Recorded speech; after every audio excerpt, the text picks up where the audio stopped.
Idemo dalje sa kolegom Alfredom Sassom, sa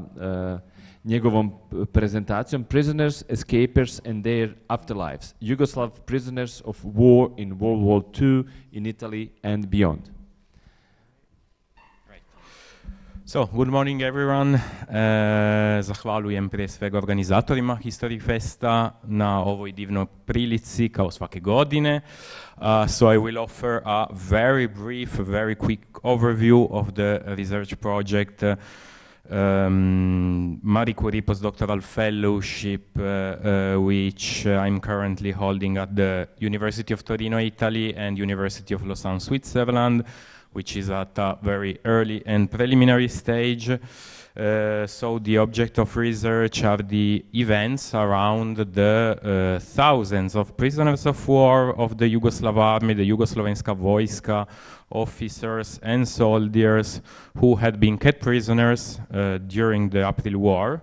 in 1941 following the invasion of Yugoslavia and brought to Italy. Because the majority of the prisoners of war was indeed brought to Germany, at least 200,000 of them, of which more than 100,000 was kept until the end of the war. Italy had a smaller quota, about 10,000, gradually reduced to 6,000 to 8,000 during the war until the end of the war. So why these prisoners were brought to Italy? Either because they had been made prisoners by the Italian forces during the invasion, or because the prisoners' origins were from the territories occupied directly by Italian forces, so particularly Montenegro and Slovenia. So this story has remained in the background and quite in the oblivion in official memories and narratives during long time and quite understudied by researchers for a number of reasons. First, a general factor is which is applicable, which can be applied to prisoners of war in every place. What historian Giorgio Rocha wrote, so no country and no army remembers prisoners of war with pleasure, neither the compatriots in enemy hands, which means to acknowledge weakness or some sort of weakness and defeat, and not the enemy that they have kept, because it implies to admit some inevitable fault or guilt in how they have been treated. Then there are also, of course, the factors related to specific relations between Italy and Yugoslavia, as well as the international relations motives during the Cold War. So on the Italian side, there has been a general long-standing omission, which in part is still lasting to our days, to omission of almost every aspect related to the invasion of Yugoslavia, at least in public memory. In the last 25 to 30 years, there is an interest to recover the events by academic research, but these researches have mainly focused on the civil prisoners and the internees, which were a lot because they were 100,000 only in the Italian territories as partisans, suspected partisan supporters, or civilians from the cleansed areas by Italian forces, particularly in Slovenia. So the story of prisoners of war has remained in the oblivion. And in socialist Yugoslavia, of course, to remember the combatants from the army of the King of Yugoslavia was a bit uneasy, uncomfortable topic for a number of reasons. They were associated with the monarchy, with the pre-war monarchy, so which was, of course, the negative myth ideologically, and also, again, a symbol of defeat as well because of the invasion. And then the association with Chetniks, because the Chetnik army presented itself as the successor of the Yugoslav Royal Army. although we have to clarify that the Yugoslav Royal Army did not mean the Jugoslavenska Vojska Otadžbini, the Yugoslav Army in the homeland, of course, was established in spring 41, but even so, in the post-war memories, they were sometimes confused or associated, so the prisoners of war and the combatants of the Yugoslav army with the Chetniks, even if only a part of them pledged allegiance to the Chetnik movement after the capitulation of Italy and after the liberation, but this was far from being a systematic phenomenon. And also the national question, because the majority of prisoners were Serbs, but not all of them were Serbs, and particularly in the case of prisoners in Italy, as I said before, there was a not negligible quota of Slovenian and Montenegrins prisoners of war. So, very quickly, the project relies on a combination of macro-historical and micro-historical approach. So, the macro level is to retrace and map the Yugoslav prisoners of war's specific place in the imprisonment, in the escape routes, and in the trajectories after the end of the war, which include the repatriation to Yugoslavia and the migration to other countries, particularly Switzerland and overseas countries. And then the micro level to analyze through case studies to the experiences and choices of prisoners, these multiple experiences, so collecting and illustrating their personal stories. Before finishing, just to show some preliminary elements from the from these three phases, so imprisonment, escape, and post-war afterlives. So in the first phase, imprisonment, just to simplify, we can say that the treatment of the Yugoslav prisoners of wars appear to have been, on one side, worse than the other prisoners of war in Italy, particularly the British ones, which were the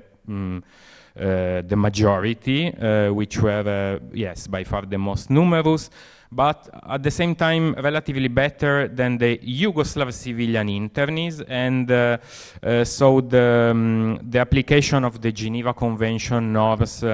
appear to have been respected in incomplete and arbitrary terms. And also an interesting element revealed by the official documents of the Italian army is that there was an effort by the authorities to just because Italy considered Yugoslavia not only as a dissolved state, but also as a dissolved nation. So the prisoners were defined and divided according to, strictly according to their ethno-national belonging, and also the imprisonment was organized around this criterion in order to undermine in all possible ways any kind of Yugoslav unity. And on the side of prisoners, some testimonies reveal some forms of internal organization, which sometimes displayed a political polarization between prisoners who sympathized for the partisans and prisoners who sympathized for the kingdom's government in London, given that despite the censorship and control from the authorities, there was a circulation of information of how the war was ongoing through mail correspondence and information which circulated about war events in Europe and particularly in Yugoslavia. Regarding the phase of escapes,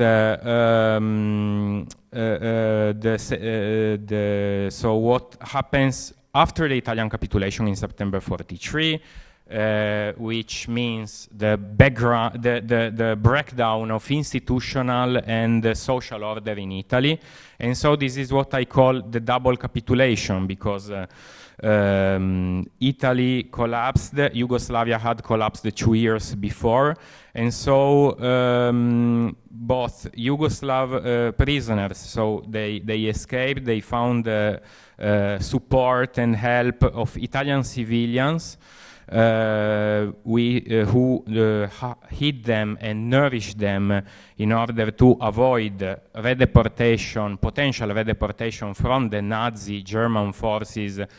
who occupied central northern Italy. So there is this strange alliance, as historian Roger Absalom has had defined the alliance between British prisoners of war and Italian civilians. But of course, in the case of Yugoslav prisoners of war, there are specific dynamics, also because in Italy there had been an anti-Slav propaganda by Italian fascism during more than 20 years. And so this civil solidarity towards prisoners can be interpreted also as a form of civil resistance, because if we consider that taking responsibility for the lives of strangers endangered by Nazi and fascist occupation can be acknowledged as a practice of civil resistance in which women had so civilian women had a crucial role in this role of protection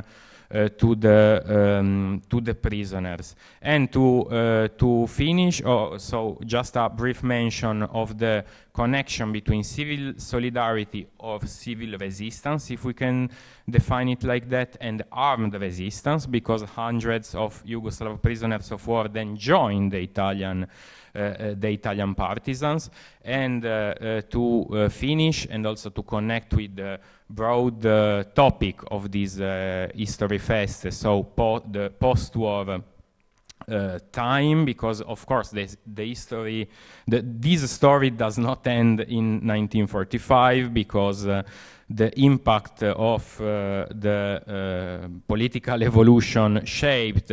the ideological, but especially the migration or repatriation choices, as well as the memories related to these events. So there is a part of the prisoners of war, Yugoslav prisoners of war in Italy, opting for repatriation, and according to my preliminary research, the slight majority did come back to Yugoslavia, but there is also a section which migrated or who remained in Switzerland, which had already been during the war the place of these escape lines organized by the Allies. And so here there is there are material choices or ideological choices motivating these